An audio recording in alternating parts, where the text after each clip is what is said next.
kaibigan, sa araw na ito, inyong maririnig ang kwento ng isang OFW na hindi lamang ang pakikipagsapalaran sa ibang bansa ang kanyang naging malaking suliranin. Siya ay si Samantha.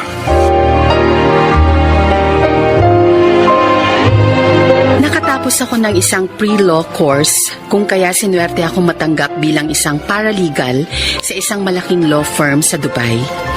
Sa nasabing bansa ko na rin nakilala ang aking napangasawa, si James.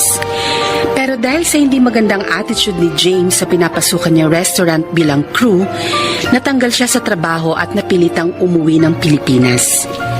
Isang taon pa ang lumipas bago naman naaprubahan ang hiniling kong 2 buwang bakasyon mula sa 6 na taong pagsisilbi ko sa law firm. Totoo, Samantha? Nasa airport ka na? Opo, Manang Betty. Pero gaya nga naman sabi ko po sa inyo, sa bahay muna ni James ako tutuloy. First time ko po kasi makikilala ang pamilya niya mula nang ikasal kami sa Dubai. Abay, sige. Basta kapag uuwi ka na rito sa ancestral house ng daddy at mami mo, tawagan mo agad ako, ha? Opo, Manang. Tatawagan ko po kayo, pangako po. O sige na, bye.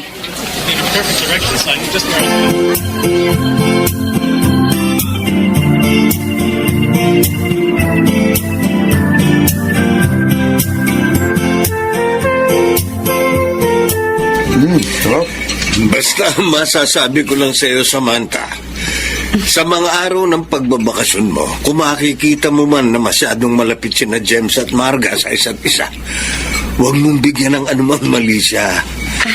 Mga bata pa kasi sila, maganda na ang turingan nilang magpinsan. Totoong sinabi ni tayo, Ate Sam. Kahit kami man ni Marga, close rin sa isa't isa. Pero mas close nga lang sila ngayon ni Kuya James. Lalo na sa maboting usapan. Ganun ba? Hindi rin namin pwedeng pabayaan si Marga. Nangako ako sa puntod ng tatay niya, sa bunso kong kapatid, na hindi namin pababayaan ang anak niya. Kaya dito na namin siya pinatira. Wala naman pong problema sa akin, Tay. Nauunawaan ko po. Kaya wala po kayong dapat alalahanin. Teka, may iba nga pala tayo ng usapan Yun ngang van na gusto kong mabili at gagawin kong pamasada. Sana mabigyan mo na ako ng pan-down payment ngayon. Ate Sam, yung sinabi ko rin sa yung pang-down payment sa kursunado kong motor sa kasa, ha? Ay, sige po, Itay.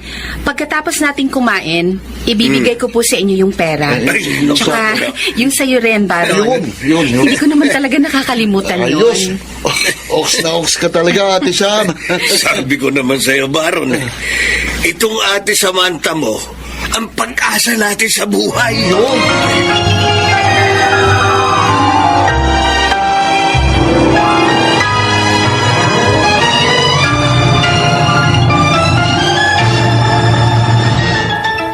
Wow! Ang gaganda ng mga damit na ito na uwi ng Esme mo, James. Nagustuhan mo? Bagay na bagay sa akin yung mga design at kulay, oh. Sige lang, kuha ka lang ng kuha. Basta lahat ng magustuhan mo, sa'yo na. Pati itong bagong cellphone na to, ha? Oo. Oh, ito pang mga alahas, oh. Sige na, lahat ng trip mo, go! Talaga? Oo! Baka naman magwala yung asawa mo, ha? Ano ka ba? Hawak ko sa leg si Sam. Talaga? Kahit kailan, hindi niya po pwedeng kontrahin ang gusto ko. Sunod-sunuran sa akin ang gagang yun.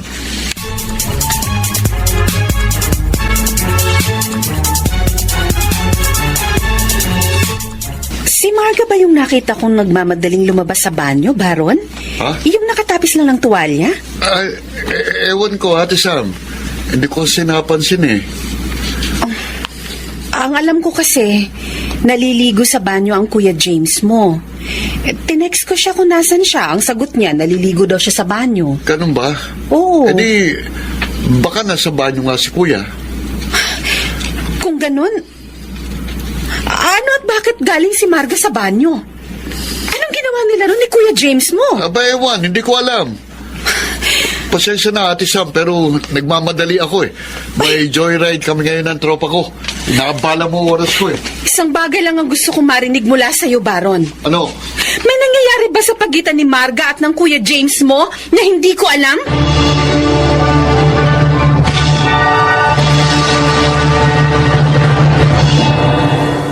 Kung bakit kasi hindi kayo nag-iingat ni Marga?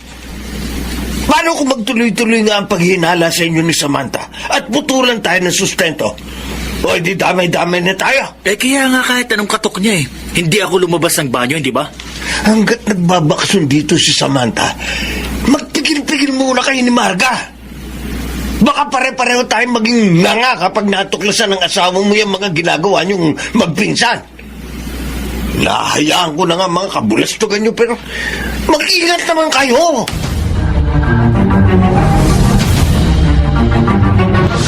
Hey, Sam! Sandali. Pwede ka makausap? May dapat ba tayong pag-usapan, Marga? Oy, yung nakita mo paghahalikan namin ni James sa isang gabi, mga nakainom lang kami noon.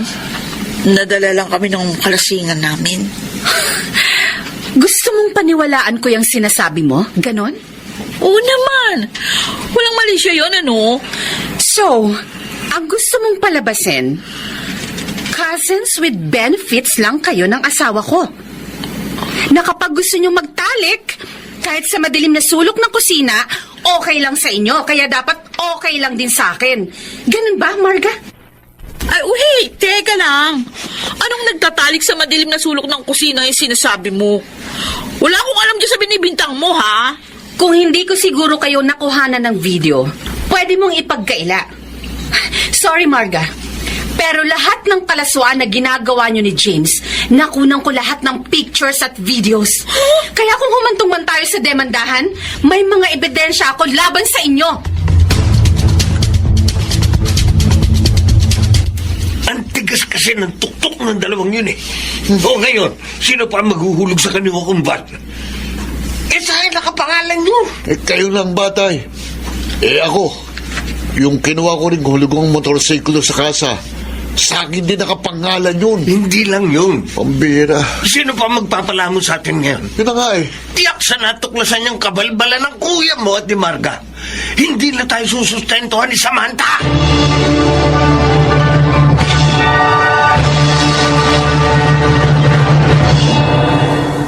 Sam, please naman. Huwag mo naman akong iwan. Pag-usapan muna natin lahat ng ito, okay? Enough, James. Nung nasa Dubai pa tayo, marami na rin akong dahilan para hiwalayan ka. Dahil sa pangit na trato mo sa akin bilang asawa. Pero para sirain mo at ng pamilya mo ang dignidad at pagkatao ko, hindi na ako papayag. Naawa lang naman ako kay Marga. May suicidal tendency siya kaya kapag tinanggihan ko ang gusto niya makipagtalik, nagtatangka siya maglaslas at ayoko namang ako ang maging dahilan ng kanyang pagpapakamatay. Kaya kahit magkadugo kayo, pinatulan mo ang mga kahinaan niya? Sam, kung alam mo lang, sinubukan ko na maglabanan ng kanyang kapusukan eh. Pero palagi akong nawawala ng lakas. Hindi ko may puliwanag kung bakit. Basta hindi ko alam. At dahil mahina ka, James, tulad ko rin, na nakuha mo ang kahinaan ng maging sunod-sunuran ako sa mga gusto mo. Pero ngayong nakilala ko na ang aking mga kalakasan, kaya ko na magdesisyon para sa sarili ko. Maghiwalay na tayo. Alam ko, sinasabi mo lang yan pero hindi mo kayang gawin yan, Sam. Mamang driver, tara na. Paandarin nyo na ang taxi nyo. Malis na tayo rito. Teka, Sam, alam ko sa akin umiikot ang mundo mo. Hindi ka mabubuhay na wala ako kahit kailan. Sam, hindi mo kakayanin mag-isa sa mundo.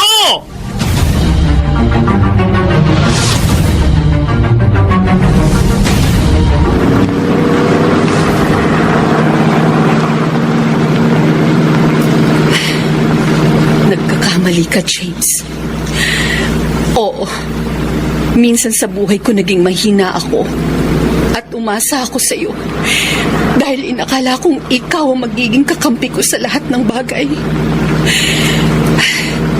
Pero natutunan ko rin ipagtanggol ang aking sarili. Upang madama ko ang kalagahan ko bilang isang tao.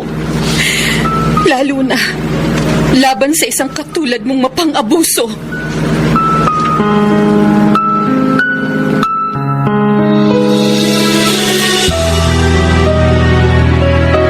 Samantha, sigurado ka bang isasama ko na sa sinisigaan ko mga tuyon dahon ng SIM card mong ito? Opo, Manang Betty. Para hindi na po ako makontak ni James at ng pamilya niya. Alam kong hindi nila matanggap ang pag-alis ko sa poder nila. Kaya gagawa at gagawa sila ng paraan para mapabalik ako ron. Mabuti na lang. Hindi nila alam ang tungkol dito sa minana mong ancestral house ng mga yumao mong magulang. Nang makita ko ang pagkaganid ni James sa lahat ng bagay, sa ilang taong pagsasama namin sa Dubai, natuto na rin ako maglihim sa kanya. Dahil siya kung nalaman niya ang tungkol sa bahay na ito, hindi niya ako titigilan para ilipat ito sa pangalan niya. Ang mahalaga, pinalaya mo na ang sarili mo sa kanya at sa pamilya niya. Minsan, hindi naman masamang isipin din muna ang sarili. Lalo na kung kailangan mong ipagtanggol ang iyong mga karapatan mula sa mga taong ibinabagsak na ang pagkatao mo. Tama po kayo, Manang Betty. At ngayong araw na ito ang simula. Malaya na ako sa dating buhay na matagal ko nang gustong takasan. Malaya na ako sa mga sakit na halos dumurog sa aking buong kamalayan. Malayang malaya na ako sa nakaraan.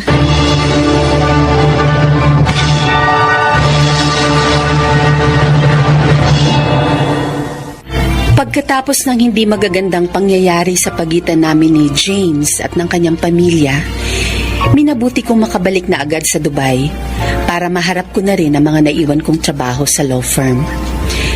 Sa pagitan ng mga abalang araw ko sa pagtatrabaho, inasikaso ko na rin ang proseso ng pakikipaghiwalay ko kay James.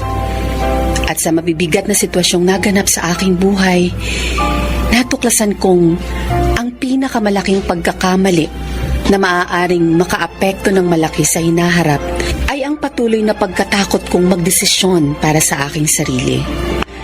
Ako si Samantha at ito ang aking buhay. May mga pagkakataong ang pananampalataya sa kalakasang magpasya ng isang tao ang siyang pangunahing susi upang makamit niya ang kanyang kalayaan. Gayon din ang layuning muling magsimula ng isang bagong buhay na payapa. Mga nagsiganap: Rosana Villegas, Susan Robles, Maynard Landicho Jr., Phil Cruz, Lionel Benamin at Jenaline de la Cruz sa papel na Samantha. Naglapat ng angkop na tunog Jerry Mutia, sa musika ni Buboy Salonga, supervisyong teknikal Eric Lucero at Bong Muyar, creative consultant Phil Cruz, production assistant Anching Cruz. Ito'y mula sa panulat ni Sel Barlam, sa direksyon Salvador M. Royalas. Ito ang aking buhay.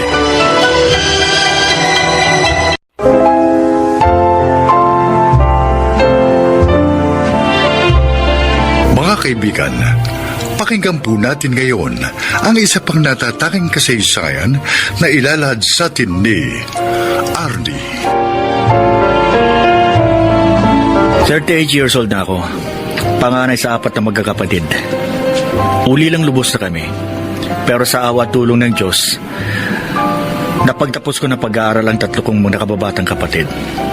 Ito ay sa pamamagitan ng pagmamaneho ko ng sarili kong taxi. Pakinggan po ninyo ang aking paglalahad. Maraming salamat sa pagbabalik mo nitong laptop ko, Arnie. Maliit na bagay po yun, Ma'am Berta. Aba, hindi maliit na bagay ang ginawa mo. Kung ibang taxi driver ang nakapulot nito, hindi na ito ibabalik sa akin. Lalo na, mamahalin to. Maraming salamat uli sa iyo, ha? Wala pong anuman. Ngayon, wala na akong problema sa aking mga business transaction. Ay, sandali. Bakit po? Eto, kunin mo to. Ano po ito? Naku, wag na po, Tigil na. ma'am. Hindi ko naman pinababayaran yung ginawa kong pagtulong. Oh, ikaw talaga. Ang bait mo. Ay, bibigyan na lamang kita ng bigas at saka groceries. Oh. Oo, parang naman madala mo sa asawa at mga anak mo. Naku, ma'am. Wala po ho akong asawa at anak. Binata po ako. Yung isang kapatid ko na lang kasama ko sa bahay. Ay, ganun ba? Oo. Oo, pasensya ka na, ha? Oh, kaswerte na magiging asawa mo. Dahil mabait at tapat ka. Mukha pa responsable. Sana matagpuan mo na siya. Ay, hindi bale. Isasama ko yun sa prayers ko.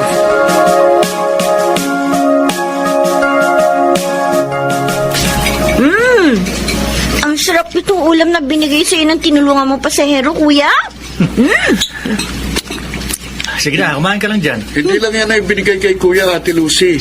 Meron pang maraming dilata at bigas. Wow! Ayoko nga sanang tanggapin kaso ikinarga sa taxi ko kaya wala na ako nagawa. Ariin ko na rin na bigay yun ng kaibigan ko. Ang bait mo kasi, kuya. Tapat ka pa. Kaya natuwa siya sa'yo. Sayang nga lang. Hanggang ngayon wala ka pang asawa. Oo nga, Kuya. Sila Kuya Frank at Ate Lucy may asawa na. Tayong dalawa na lang ang wala pa. Di mag-asawa ka na, Calvin. Kuya naman, siyempre, dapat mauna ka. Dahil ikaw ang panganay at akong bunso. Ay, nako. Hindi na siguro ako makakapag-asawa. Kuya! Okay lang naman Dahil kontento na ako sa buhay ko ngayon. Napagtapos ko na kayong tatlo. May sarili na rin akong bahay sa taxi. Pero iba pa rin ang may asawa at anak, kuya. Siguro, hindi pa rin nakakalimutan ni Kuya Silota yung dati niyang nobya na ipinagpalit siya sa mayaman. Tol, matagal ko nang nalimot yun. Talaga lang na maligaya na ako sa buhay ko ngayon.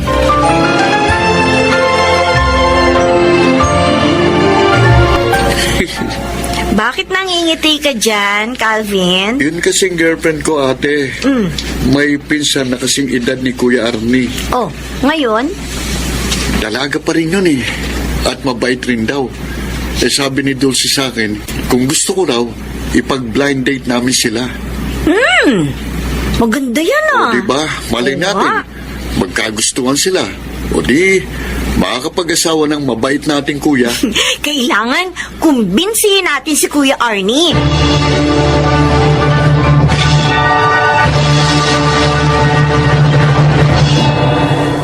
Bakit naman ayaw mo sa suggestion ng mga kapatid mo, Arnie? Joel, kung talagang itinakda ng Diyos sa makapag-asawa ko, mangyayari yun. Kahit pa hindi ako maghanap, siya ang kusang darating. Well, pero ano naman ang malay mo? Kung ang paraan palang gusto ng Diyos, yung maghahanap ka. Ewan ko ba? Hindi kasi ako naniniwala dun Kasi para sa akin, kusang darating yon. At mararamdaman ko sa kanyang pag-ibig. Kung siya talagang itinakda para sa akin. O sige, kung ayaw mo maghanap, bibigyan na lang kita ng text mate. Isa ka pa Ayoko rin ng ganun. Tara, magbiyahe na nga tayo. Nang hindi kung ano-ano yung iniisip mo.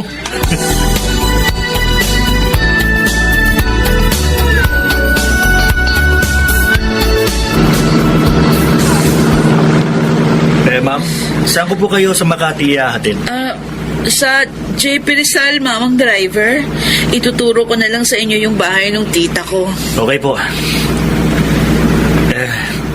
Huwag po kayo magagalit, ma'am, ha?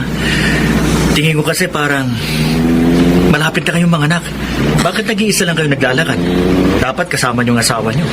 Wala na akong asawa, mama. Ho? 6 na buwan na siyang patay. Ano ko? Ganun po ba? Oo. Sorry ho. Okay lang yun. Tanggap ko naman. Namatay siya sa isang aksidente sa probinsya. Ang bata niyo naman nga byuda? Siguro yun talagang kapalaran ko. Kaya nga, naisip ko na iwan na lang yung probinsya. Doon na lang kami titira sa...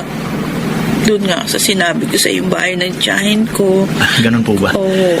Kaya... aray. Ma'am? Sumasakit na naman. Ang alin pong sumasakit, ma'am? Ang tiyan ko. Ho? Kaninang umaga, sumakit na ito . Nawala rin naman. Kaya nga, bumiyahe na ako agad papuntang Maynila. Kaso ngayon, mas masakit. Ma'am, sa ospital lang ka kita dalhin. Baka kasi manganganak ka na eh. Pero hintayin ako ni tita. Tatawagan ko na lang ho siya. O kaya naman, pupuntahan ko. Aray. Ibigay mo lang sa akin ang address at cellphone niya.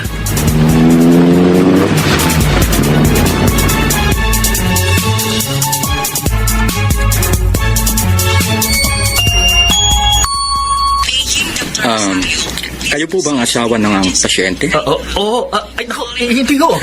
Ano ba talaga, mister? Hindi ko po talaga siya asawa. Pasahero ko siya sa taxi.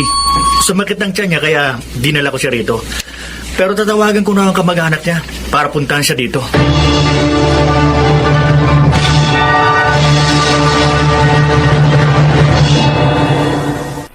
Lumeng. Oh, kumusta na pakiramdam mo? Oh, medyo okay na po, tita. Nakita niyo na ho ba ang baby ko? Ay, hindi pa. Dito kasi agad ako nagpunta. Lalaki daw pong anak ko. Bouncing baby boy. Oh, huwag kang umiyak. Baka ka mabinat. Naaawa ako sa anak ko, Tita Berta. Hindi man lang niya nakita ang kanyang ama. Pamangkin, tatagan mo pa ang loob mo. Lalo na nga ngayon may anak ka na. Tuming, dumating na raw ang tita mo. Kaya uwi na ako. Sige, Arnie. Maraming salamat sa iyo, ha. Ay, Arne! Ma'am? Ikaw ang tumulong sa pamangkin ko. Oo, kayo palang tita ni Luming? Magkakilala kayo? Oo, iha. Oo, kabait na tao ito. Oo. Minsan na rin niya ako natulungan. Hindi ko po akalain na dito tayo magkikita uli, ma'am. Oo nga. Arnie, pwede kayang ikaw na ang kunin namin service paglabas ni Luming sa ospital. Sira na naman kasi yung sasakyan ko. Sige ho, wala akong problema. Payag po ako.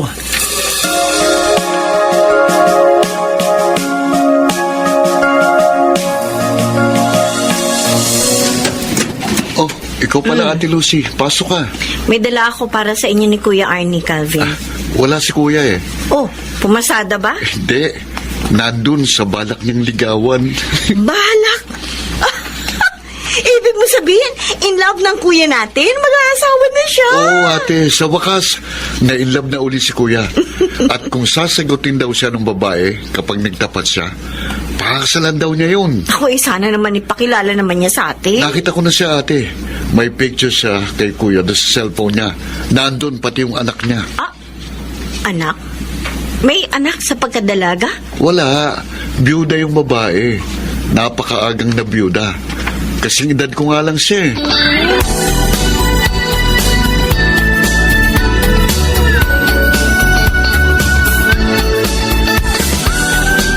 Madalas dumalaw dito si Arnie Luming. Panay dinadala niya ng mga pasalubong sa inyo ng baby mo. Nanliligaw ba siya sa'yo? Hindi po, tita. Siguro talagang mabait at maalalahanin lang siya kaya gano'n. Hindi naman gano'n ang nahalata ko, pamangkin. Oh, Oo, pakiramdam ko may damdamin siya sa iyo. tita naman, biyuda na ako. Ano naman? Hindi naman hadlang sa pag-ibig yun. Ang tanong na nga lang, kung mahal mo ba siya? Mag-iisang taon pa lang hong namamaya pa yung asawa ko. Tsaka isa pa, di naman nanliligaw sa akin si Arnie. Pero alam mo, kung manliligaw siya sa iyo, abay, botong-boto ko sa kanya. Dahil isa siyang mabuting tao. At naniniwala ako na magiging mabuting asawa siya sa iyo. At ama naman sa iyong anak.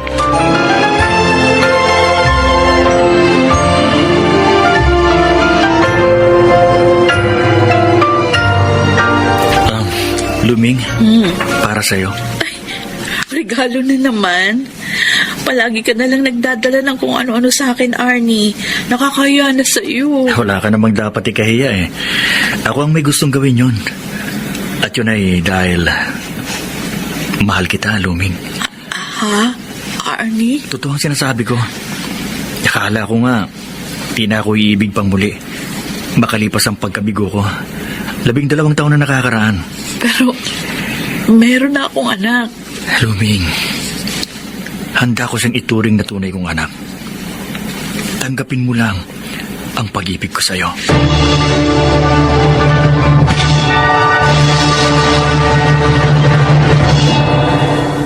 Ang pag-ibig, hindi man hanapin, kusang dudulog at lalapit kung talagang atin. Ito ang naganap sa akin. Dahil makalipas ang 6 na buwan, ay tinanggap din ni Luming ang aking pag-ibig. Ngayon ay kasal na kami at dinadala na niya ang bunga ng aming pagmamahalan. Sana po ay kinapulutan niyo ng aral ang aking kasaysayan. Ako si Arnie, isang taxi driver, at ito ang aking buhay. Mga nagsiganap, si Kid del Carmen Amor, Phil Cruz, Rosana Villegas, Susan Robles, Jonel Benamin, at Maynard Landicho Jr. sa papel na Arnie. Naglapat ng angkop na tunog Jerry Mutia, sa musika ni Buboy Salonga, supervisyong teknikal ni na Eric Lucero at Bong Muyar, creative consultant Phil Cruz, production assistant Anching Cruz. Ito'y mula sa panulat ni Telma Corporal Alcantara, sa direksyon Salvador M. Royales. Ito ang aking buhay.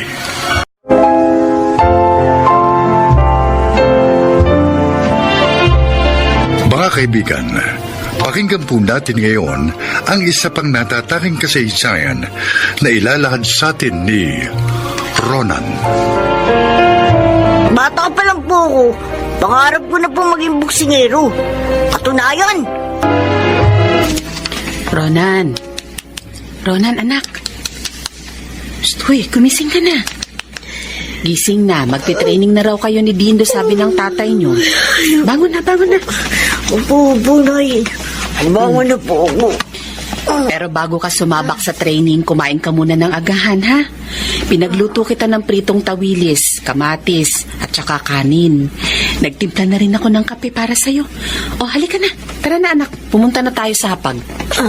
Opo. Ayan. Kumain ka lang dyan. Emma! Umako na ba yan si Ronan? Oo, Bruno. Eto, kumakain na ng agahan ng anak mo. Ronan, bilisan mo kumain. Marami pa tayong gagawin. Opo, Tay! Nay, bakit po kayong malungkot? Sa totoo lang, hindi ako pabor sa pagsabak niyo ni Dindo sa pagboboxing. Masyado pa kayong bata para gawin yun. Ang tatay niyo lang naman ang makulit. Gustong-gusto kayong isabak sa ring para lang sa kakaunting perang makukuha niyo sakaling manalo kayo. Huwag po kayo mag-alala, Nay. Kaya naman po namin ni Kuya Dindong boxing, eh. Tsaka pangarap ko po talagang maging isang mahusay na boksingero.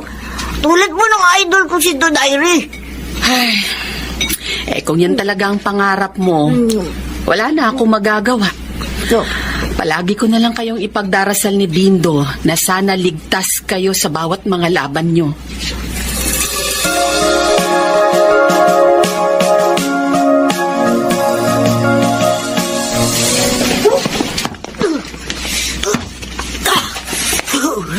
Ano ba yung mga suntok mo? Lakasan mo pa! Po? Sige pa, ibuhos mo lahat ng lakas mo sa punching bag na to. Yan! Ganyan! Yan, sige pa! Opo! Ibigay mo na ang huli at pinakamalakas mo. Ayan! Magaling! O siya, tama na yan, ano? Ang galing talaga ni Bunso. Pwede ka na ulit sabak sa ring. Sa nakita ko kanina, pwede mo nang matalo yung kasing edad mo na champion na si Erwin. Naku, matinding kalaban yun. Nakita mo mga laban nun? Maraming binasag na mukhang batang yun. Kayang-kaya yun ni Ronan. Ano? Palilista ko na kayo ni Dindo para sa boxing match ngayon darating na piyesta sa lugar natin. Wala nang atrasan to, ha? Opo. Abo, sige po, Tay. Baka ko po. Gagalingan ko po. Iuwi ko po ang kampyonato.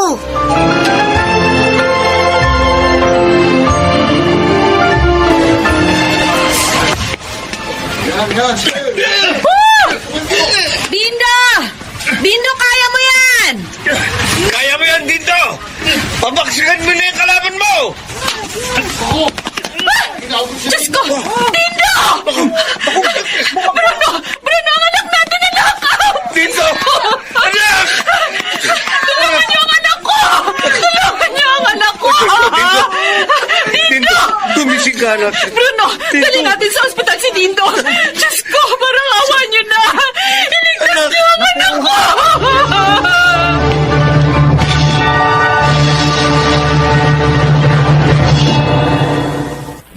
Emma, hindi ka makakain. Lumalamig na yung noodles mo. Alam kong malungkot ka dahil kalilibing lang ng anak natin. Pero kailangan mong kumain para magkalaman ng sikmura at hindi ka manghina. Naiisip ko pa rin si Dindo. Parang kailan lang kasama natin siya. Isa tayong masayang pamilya. Pero ngayon, Emma, kasalanan mo ito! Kasalanan mo to, Bruno! Matagal ko nang sinabi sa'yo na huwag mong ipasok ang mga anak mo sa pagboboxing na yan, pero hindi ka nakinig sa akin! Ayan tuloy, tingnan mo! Namatay ang panganay mo nang dahil sa larong yan! Magsisiman tayo pero huli na ang lahat! huwag mo na akong sisihin sa pagkamatay ni Dindo. Dahil lahat naman tayo nakinabang sa mga kinita niya sa pagbuboksing. Ikaw, Ronan, Bakit po, Ma? simula sa araw na to, hindi ka na magboboxing! Wala nang magboboxing sa bahay na ito! Pero, Ma! Gusto mong tumulad sa Kuya Dindo mo, ha? Kapag nalaman-laman ko na hindi ka huminto sa pesteng larong yan, ha? Itatakol na kita bilang anak ko! Pa, ayoko pong tumigil. Yung pong pangarap ko. Ronan, pagbigyan na natin ang mama mo. Mangarap ka na lang ng iba. Hindi yung mangangarap ka lang na kamamatay pa.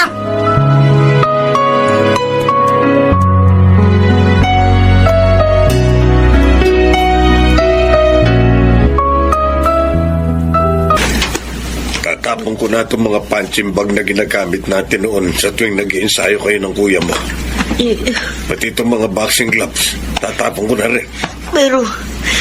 Pero pa, gusto ko ba maging boksingero paglaki ko? Kalimutan mo na yun. Anak, naiintindihan ko mama mo. Gusto lang niyang maging ligtas ka. Kung ako sa'yo, mag-aral ka na lang ng mabuti. Mas aasenso ka kung meron kang natapos dahil magagandang trabaho ang naghihintay sa'yo.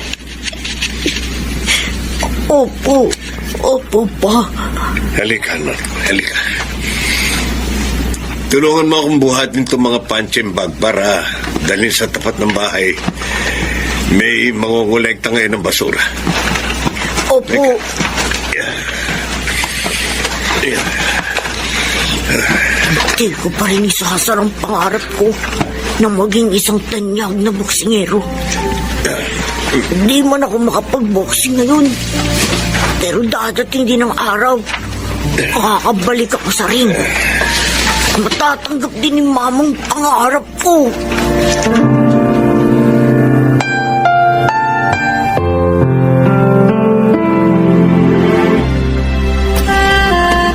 Buti, walang assignment na iniwan ng mga teachers namin. Makakapagpahinga rin ako buong Sabado at Linggo. May bagong tayong boxing gym malapit sa school namin ah. Masilip na ang loob.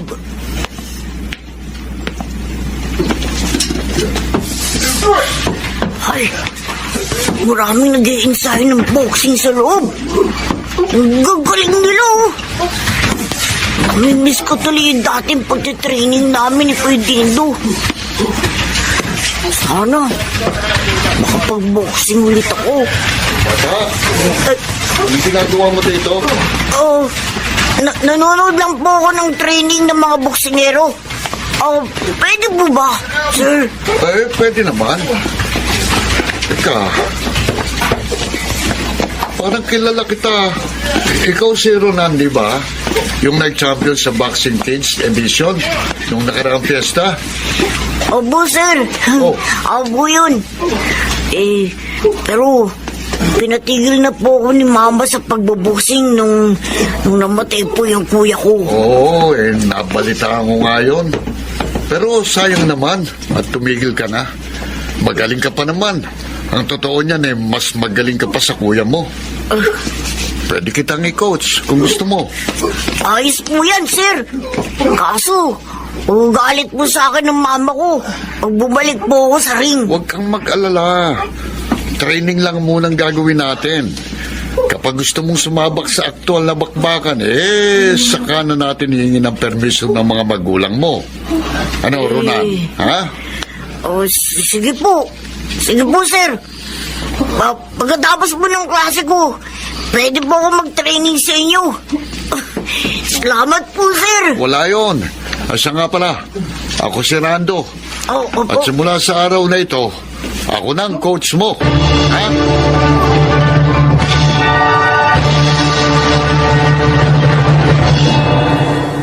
What? Okay na, Ronan. Mahusay ka talaga. Ang solid ng mga suntok mo. Hindi na ako magtataka kung ma-knockout mo mga kalaban mo. Salamat po, Sir Rando. Asa nga pala, malapit na naman ang piyesta sa ating lugar. Siguradong may pa-boxing na naman si Nakap. O ano, gusto mong sumali? Malaki daw ang premyo ngayong taon, sabi ni Kagawad Jun. Kausapin mo na ang mga magulang mo, baka sakaling pumayag sila. Sige po, Sir Rando. Coach Sarando, ang tawag mo sa akin. Opo, sige po, Coach. Kakausapin ko po mga magulang ko. Basta Ronan, ha? Po. Ipagpatuloy mo lang yan. Balang araw, matutupad mo rin yung pangarap mo na maging isang kilala at mahusay na boksingero na magdadala ng karangalan sa Pilipinas.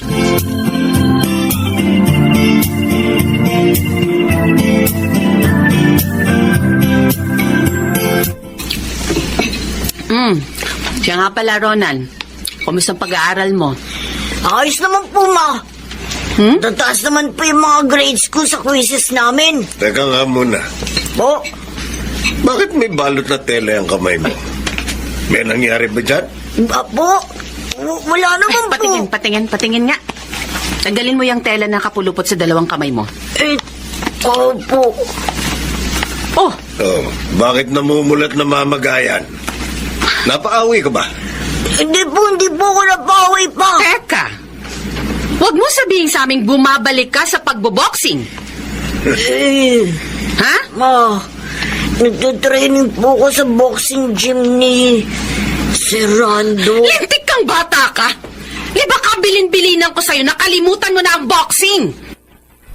Pero sinusuway mo talaga ako. Gusto mo talagang mamatay, ano? Ma, hindi ko po kayang kalimutan ng boxing. Kasi yun po talagang pangarap ko. Gusto ko po ulit sanang sumabak sa ring. Ngayon pong darating na piyesta sa lugar natin. Hindi, Ronan! Hindi! Emma, payagan mo na ang anak mo sa gusto niya. Ano? Pangarap niya yun eh. At bilang mga magulang niya, obligasyon natin siyang suportahan. Lalo na wala naman ako nakikitang mali sa gusto niya. Tapos ano? Mamamatay din siyang tulad ni Dindo? Malay natin iba ang kapalaran ni Ronan kay Dindo. Emma, pakiusap. Huwag naman natin sirain ang pangarap ng anak natin. Ma, pangako po. Magbubutihin ko po mga laban ko. Mag-iingat po talaga ako palagi. At saka naniniwala po ako na hindi po ako pababayaan ng Diyos.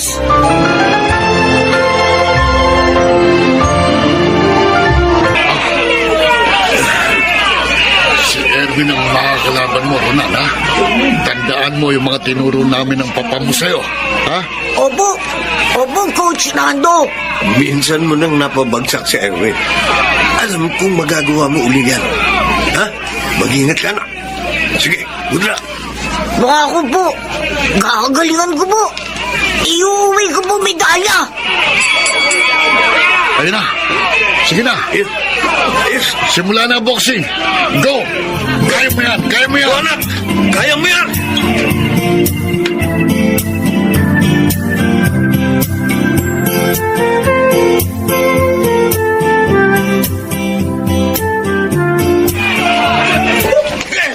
Ronan! Kaya mo yan, anak! Go, go! Kaya mo yan, anak! Pabagsakin mo na yung kalaban mo!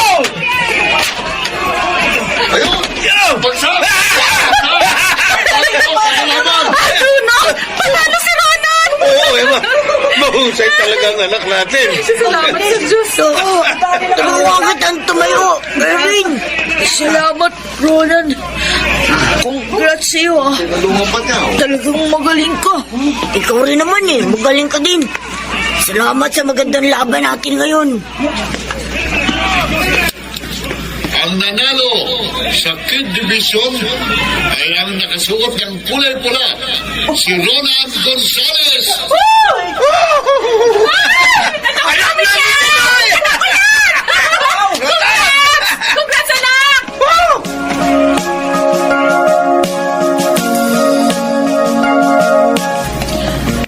Nandito na tayo sa boxing gym. Oh, eto na yung mga gamit na kailangan mo sa training. Salamat po, Ma. Salamat po at sinamahan niyo po ako ngayon papunta dito. Alam mo, Ronan, buo na ang suporta namin ng papa mo sa mga pangarap mo. Basta ha, ipangako mo sa akin na palagi kang mag-iingat. At saka, huwag kang papasok sa basag ulo, ha? Opo, Ma. Pangako po. Ronan! Tawag na tayo ni Coach Rando. O sige, Erwin. Papunta na ako. Ma, O sige na, anak. Basta palagi mong tatandaan, ha? Proud ako sa'yo.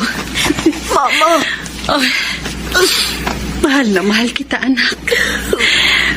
Maswerte kami ng papa mo dahil ibinigay ka sa amin ng Panginoon.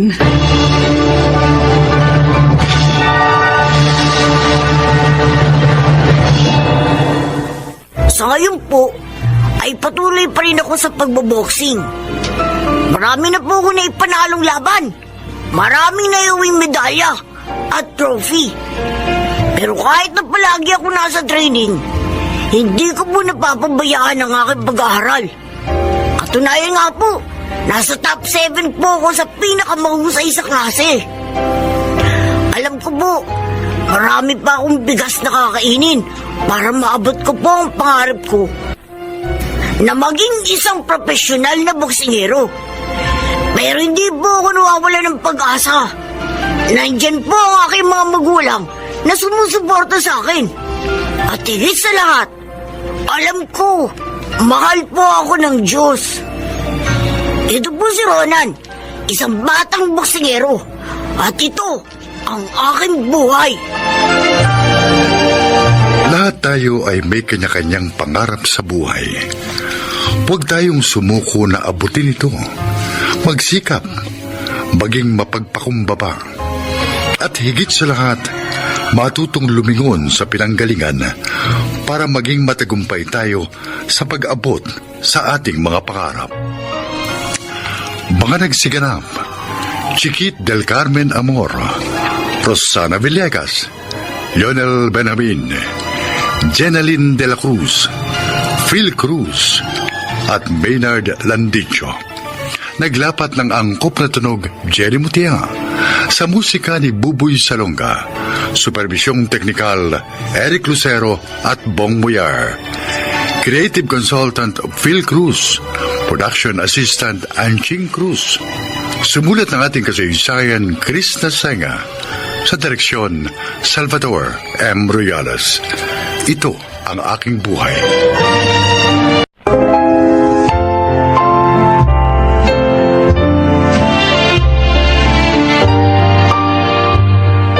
Mga kaibigan, pakinggan po natin ngayon ang isa pang natatanging kasaysayan na ilalahad sa atin ni Arnel.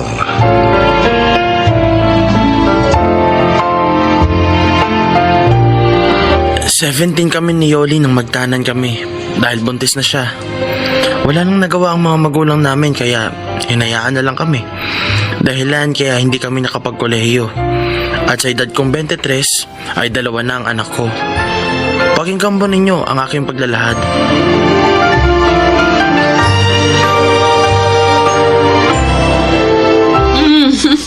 Arnel, lutan mo. Uy, ang sweet naman. Ingit ako Sana all. Hindi pwedeng sana all, Makmak. Dahil ako lang ang gusto ni Santi. Di ba, Santi? Oo naman. Sabi ko sa'yo, Makmak eh. Kaya lang, hindi mo naman ako sinasagot. Hindi mo naman yata ako gusto. Santi, kilala ko itong si Arnel. Basta't galanteng babae, type na rin niya. Tama ba, pre? Kabisado mo na talaga ako, pare ah. Sabi ko na sa'yo, Santi. Ibig ba sabihin yan, tayo na? Oo naman. Gusto mo, dito pa ako matulog sa'yo ngayong gabi.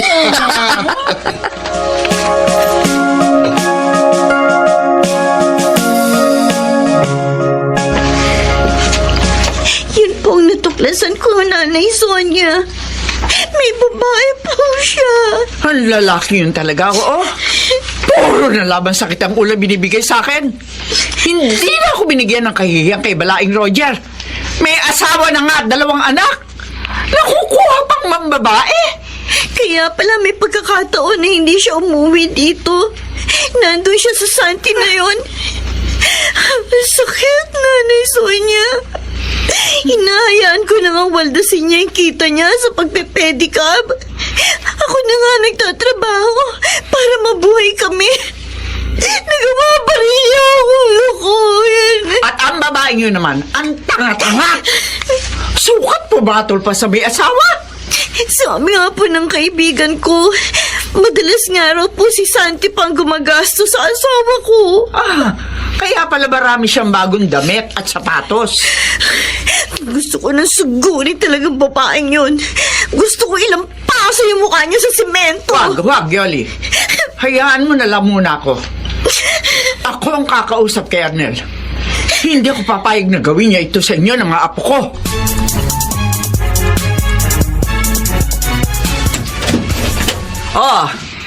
Buti naman umuwi ka pa. Bakit gising pa po kayo, Nay? Huwag akong tanungin mo. Ako ang dapat magtanong sa'yo. Saan ka galing, ha? Kaya Makmak, doon lang naman ako madalas eh. Tsaka sa iba naming barkada. Sinungaling. Nay, bakit niyo ako sinampal? Dahil sinungaling ka. Alam ko na ang totoo. Galing ka sa babae mo. Sa malanding Santi na yon. Nay, okay maingay. Baka marinig kayo ni Yoli. Alam na niya, Arnel. Ho? Ano akala mo? Ha? Pinagpapasensyahan ka lang ng manugang ko. Layuan mo ang babaeng yon. Lalo lang yan sisirain ng pamilya mo. Hindi naman niya ako niyayayang magsama kami. Okay na sa kanya yung kita-kits lang kami. Ano ang matwirang ko? Nay! Ano? Nakakadalawa na kayong sampal, oh. Ano ngayon? Lalabang ka? Ano to eh? Ha? Sige, laban! Laban! Nay, huwag naman yan. Tuboy ang hawak niyo eh. Inihanda ko talaga ito. Ngayon, makinig kang lalaki ka. Layuan mo ang malanding yon dahil kung hindi, palalayasin kita rito. Naintindihan mo? Nay naman. Hindi ko kukonsintihin ang pagtataksil mo kay Yoli!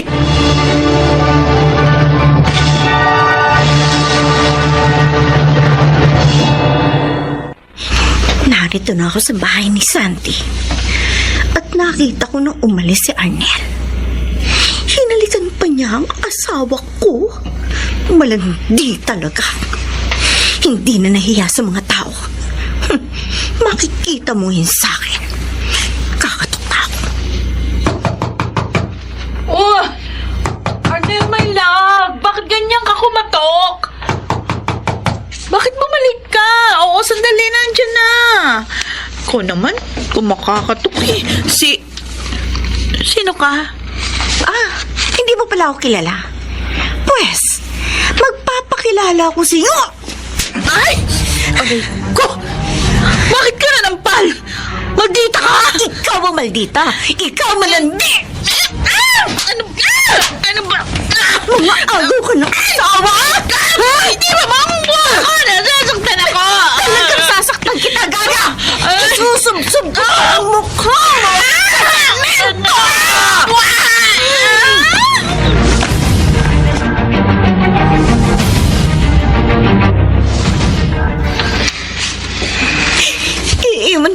siya, Itay. Dadalhin ko po yung mga apo ninyo. Tama yan pasya mo, anak. Bata ka pa naman. Kaya mong buhayin ang mga apo ko. Tutulungan kita, anak. Patawarin niyo po ako, Itay. Naging mapusok ako. Sa halip na mag-aral, inuna ko pa ang pakikipagtanan kay Arnel. Kaya siguro ito na pala ako. Ay, naku, anak. Nariyan na yan eh. Wala na tayong magagawa. Sisihin man kita, hindi na maibabalik ang nangyari na. Tutulungan na lang kitang makabangon. Maraming salamat po, Itay. Ay, sa akin na yan at ako nang kakarga dyan kay Junior. Kunin mo na iba yung gamit. Ito po. Ilang araw na po siya may lagnat, Itay. Ano? Pilaiin mo ba ng gamot? Opo. Pero bumabalik pa rin ang lagnat niya. Abay, saan dinala mo na siya sa doktor? Hindi ko po nagawa eh. Kasi wala po akong pera. Ganon din si Nanay Sonia. Bakit? Ang daming paltal ng apo ko. Po? Hindi ko po alam. Hindi ko po napansin niya eh. Napakainit niya. Ay, Diyos ko. Madali ka. Dalhin natin sa ospital si Junior.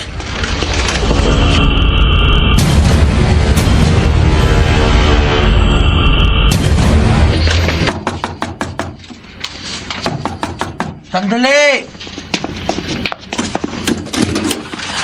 Ano ba naman, Mac? Kung makakatok ka, kala mo emergency. Arnel, Alam mo bang iniistorbo mo kami ni Santi? pare, pasensya na. Pero kailangan malaman mo kaagad eh, itong babalita ko. Ano ba yun? Pare, Pag hindi importante, Google Pay kita. yung Junior mo, pre, patay na. Ha? Masamang biro yan, Mac. Baka ikaw ang mapatay ko. Hindi ako nagbibiro. Sabi ni Aling Sonia na dengue raw ang anak mo at hindi na nailigtas ng mga doktor. Hindi. Ang anak ko. Oo. Julia!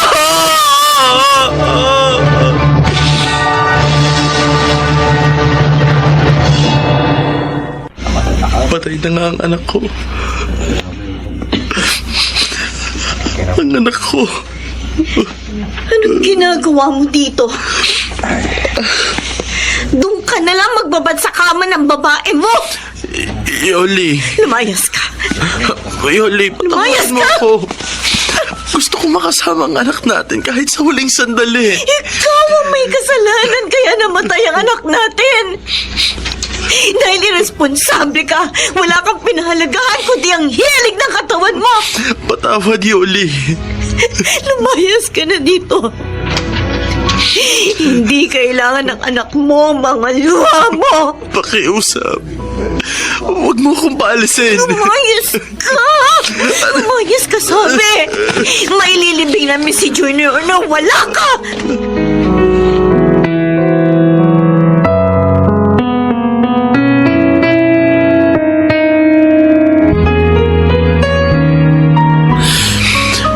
Nakaalis ng lahat na nakipaglibing kay Junior. Pati na si Nayoli. Lalapit na ako sa puntod niya. Junior, anak. Alam kong malaki ang kasalanan ko sa iyo.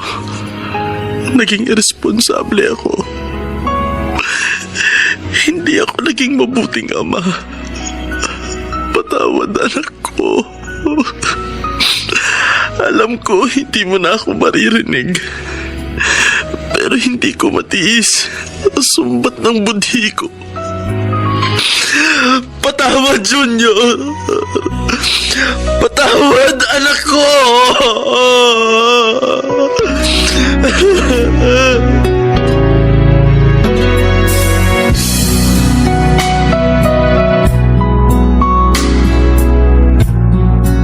Uy, Arnel, pre. Ilang buwan din tayong hindi nagkita. Nagtatrabaho na kasi ako sa isang fast food. Ganun ba? Kaya pala iba ng bis at itsura mo ngayon ah. Ay, kinukumusta ka nga pala ni Sandy? Nagbagong buhay na ako, Makmak. Ano? Ayoko nang balikan pa ang mga dati kong bisyo. Talaga lang, ha? Kaya nga, nagtatrabaho na ako at nag-iipon. Bala ko nga magnegosyo eh. Uy, ano naman ang ininegosyo mo? Magtitinda ako ng lechong manok. Sarili kong timpla. Magsisikap ako para kumita ng gusto at makaipon. At saka ako kukunin ng pamilya ko. Ikaw, Tol. Magbagong buhay ka na rin. Huwag mong hintayin mangyari sa anak mo ang nangyari sa anak ko.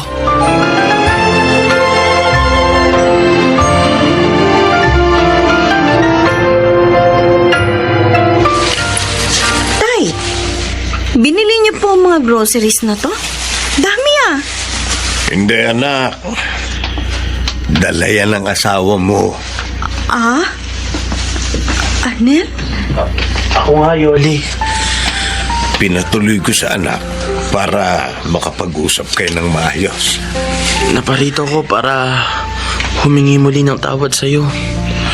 At kung papayag ka, kukunin ko na kayo ng panganay natin. Ayoko nang masaktan muli, Arnel. Baka hindi ko na makaya. Nagbago na ako, Yoli. May maliit na nga akong negosyo eh. At kumikita na rin ng maayos. Yoli, sana bigyan mo ako ng isa pang pagkakataon. Buuin natin muli ang ating pamilya.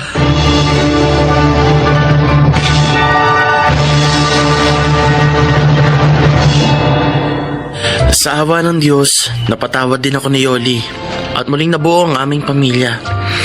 Ngunit isang bagong pamilya na dahil ganap ko nang itinakwil ang pagkamapusok at pagka-irresponsable. Sana po'y kinapulutan ninyo ng aral ang aking inilahad. Ako si Arnel, isang batang ama, at ito ang aking buhay. Mga nagsiganap, Chiquit del Carmen Amor, Susan Robles, Lionel Benamin, Phil Cruz, Rosana Villegas, at Angelo Alcantara sa papel na Arnel. Naglapat ng angkop na tunog, Jerry Mutia, sa musika ni Boboy Salonga. Supervisyong teknikal, Eric Lucero at Bong Muyar. Creative Consultant, Phil Cruz. Production Assistant, Anching Cruz. Ito'y mula sa panulat ni Telma Corporal Alcantara. Sa direksyon, Salvador M. Royales. Ito ang aking buhay.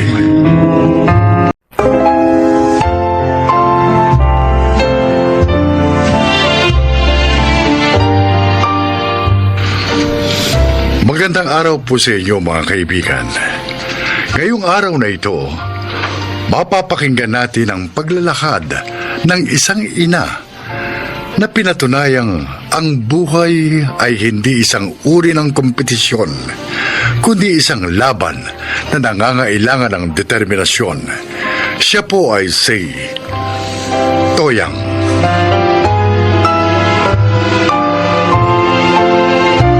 Dahil sa kahirapan, hindi ako nakapagtapos ng pag-aaral. At upang makatakas sa obligasyon sa pamilya namin noon, nag-asawa ako ng maaga. Ngunit totoo pala na kapag naging magulang ka na, nanaisin mong huwag maranasan ng iyong mga anak ang pinagdaanan mong hirap.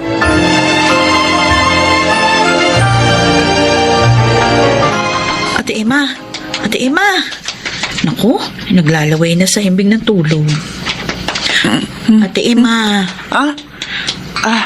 Tapos ko na ho kayong linisan ng kuko sa paa. Ay, pasensya ka na, Toyang, ha? Ay, nakakatulog na ako. Ang gaan talaga ng kamay mo mag-pedicure. Kulay pula ho yung nail polish na ginamit ko. Bagay naman sa paa nyo kasi maputi. Meron ho ba kayong okasyon na pupuntahan? Ay, oo. Graduation ng panganay ko bukas. Ay, kaya pala. At, sandali. Eto ang bayad ko. Salamat ho.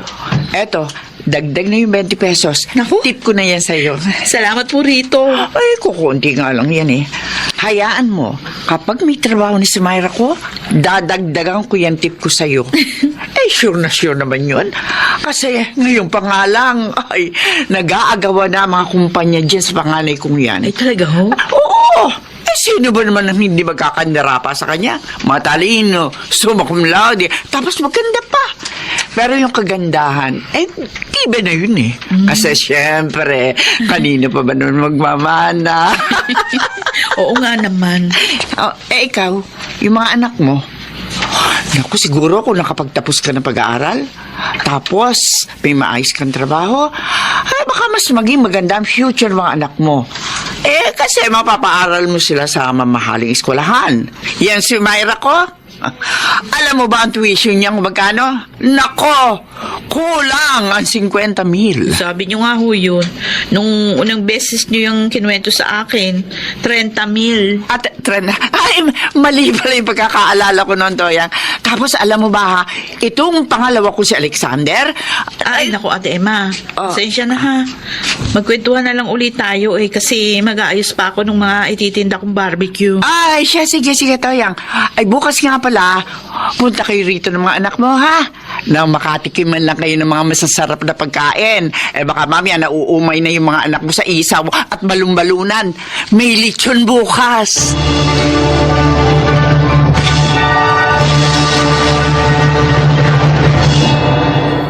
Oh, eto yung 10 isaw niyo, ma'am.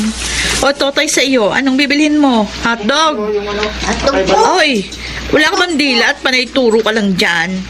Hindi ka nagsasalita. Ay, hindi, biro lang. Isang dalit hihiwain ko pa yung hotdog, ha? Nay! Oh, Aldrin. Mana po, Nay. Ay, kaawang ka ng Diyos. Mana po, Nay. Aba, magkakasama na pala kayong tatlo.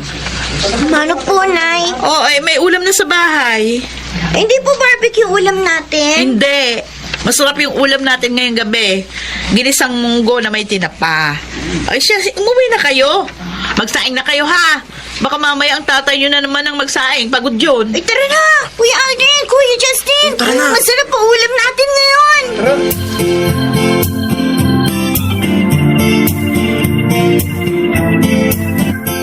Yan, dito sa may balikat. Silin mo ng konti. Oo, sige. Nangangalay talaga eh. Eh, paano hindi mangangala eh? Katigas ng ulo mo. Sabi ko naman sa'yo, kapag pagod ka sa maghapong paghahalo ng simento, eh, huwag ka na maghuhugas ng pinggan pagdating sa bahay. Eh, kaysa naman ikaw pa o yung mga batang magugas. Eh, kailangan pang gumawa ng assignment ng mga yon. Eh, pwede namang ipagpabukas ang mga ganyang gawain. Hindi naman nabubulok ang mga... Nay? Ay, o ano, Aldrin? Report card ko po. Akin na. Pasensya na po kayo ha. Mabababa ang mga grades ko. Pero hindi naman po ako nagbubulakbol. Nagpapasa naman po ako ng mga assignments at project ng maayos. At nag-aaral din po ako. Pero hindi ko po alam kung bakit sa tuwing may exam kami, mabababa na kukuha ko. O ito, math, 82. English, 80. O wala ka namang bagsak na grade. Mababa nga lang, pero di naman bagsak. Aldrin, kung sinasabi mo na ginagawa mo naman ang dapat mong gawin bilang isang estudyante, wala namang problema dyan. Oo, wala namang masama kung mababa yung mga grado mo. Eh kung ito naman talaga yung kaya mong makuha ayon sa iyong abilidad, eh wala namang masama rito. Hindi po kayo galit. O bakit naman kami magagalit? Oo nga. Oy Aldrin, itong tandaan mo, ha? Matataas man ang mga grado mo kung masama ka namang tao. Wala rin saysay ang pag-aaral. Pag-uugali ang mas mahalaga sa isang tao.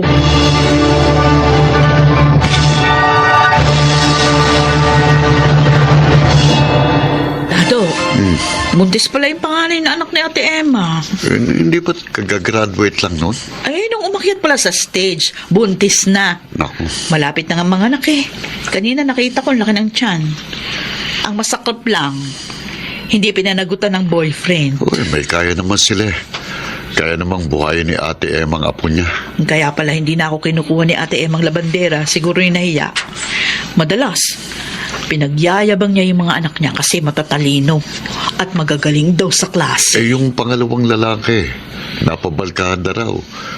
Kasama yata sa mga nahuli ng mga pulis kamakailan lang sa kabilang barangay. Kasi nahuling gumagamit ng droga. Ay, nako. Kawawa naman si Ate Emma. Mayaman man o mahirap ang isang tao, matalino man o hindi, dapat pinaprioridad ng isang magulang ang pagtuturo ng mabuting asal sa kanilang mga anak. Hindi naman sa inuusgahan ko si Ate Emma at ang kanyang mister, no?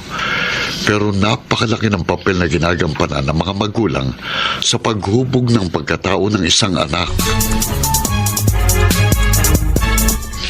Oh, kuya, dito ka na.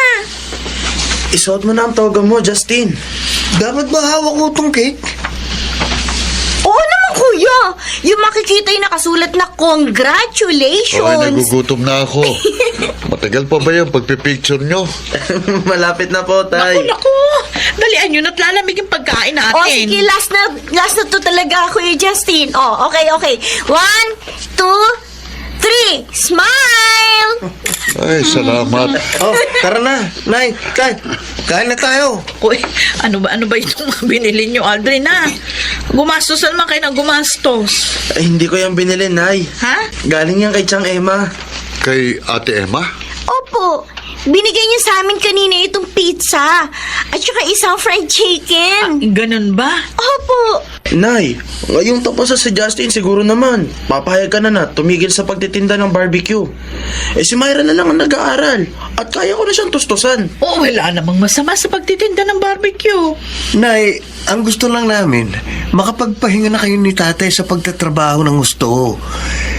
Ilang taon din kayong nagpakahirap para lang makapagtapos kami. Oo nga naman po, Nay.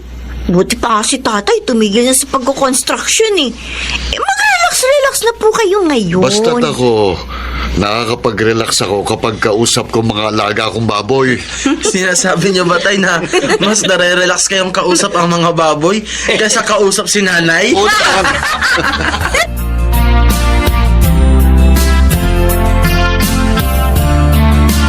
Ate Emma, salamat sa binigay mo sa mga bata.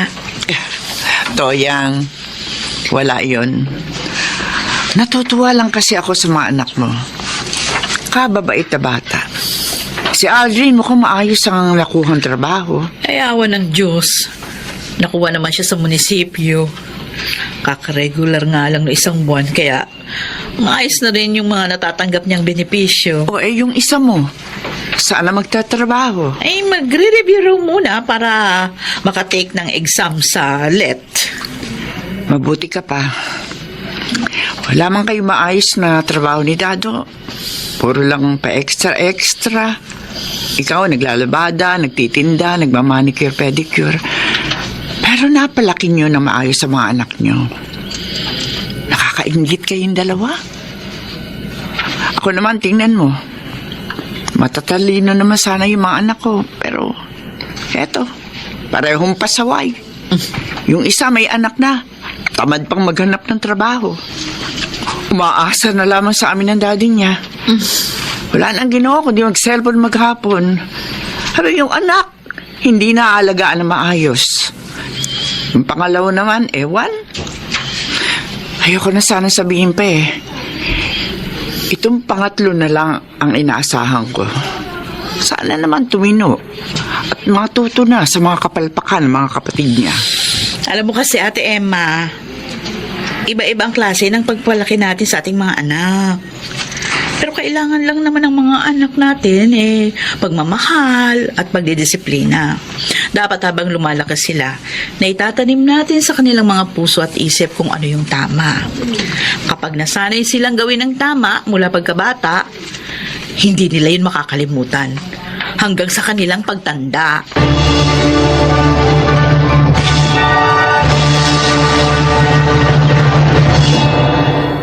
May trabaho na rin ngayon ang bunso kong si Myra at kami naman ang aking asawa na si Dado abala sa pag-aalaga ng baboy. Nakapagpatayo na rin kami ng bagong bahay.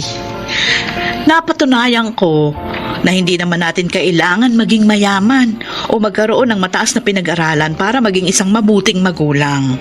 Ang kailangan lamang natin ay magsikap at maging gabay ng ating mga anak para sila ay lumaking mga mabubuting tao. Ako po si Toyang. Ito ang aking buhay.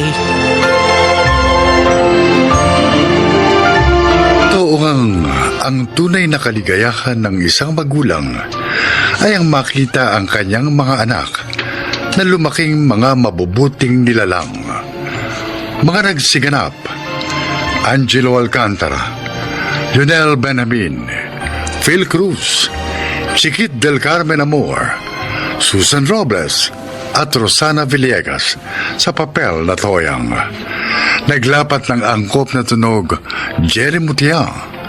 Sa musika ni Buboy Salonga, supervisyong teknikal Eric Lucero at Bong Moyar, creative consultant Phil Cruz, production assistant Anching Cruz. Ito'y mula sa panulat ni Rita Labaron, sa direksyon Salvador M. Royales. Ito ang aking buhay.